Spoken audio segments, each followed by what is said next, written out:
మొట్టమొదటిగా నువ్వు చేసేది ఏంటిదంటే ఏం చేయాలి నాన్న? ఫస్ట్ యేసయ్య ఏం చేశాడు? ఉపవాసం ఉన్నారు.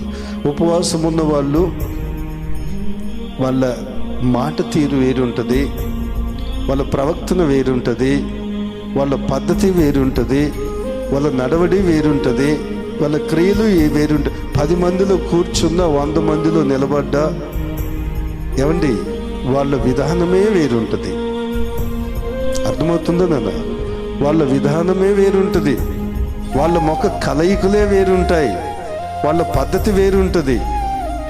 కారణం యేసుక్రీస్తు ప్రభుతో నడిచిన శిష్యులను ఆదిలో ఉన్న పెద్ద పెద్ద మేధావులు చూసినప్పుడు వీళ్ళు క్రీస్తుతో నడిచిన వాళ్ళని గుర్తుపట్టారంట. అర్థమవుతుందా?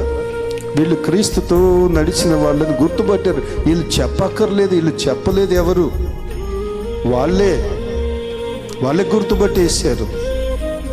ఏంటి మనల్ని ఇప్పుడు గుర్తుపడుతున్నారా?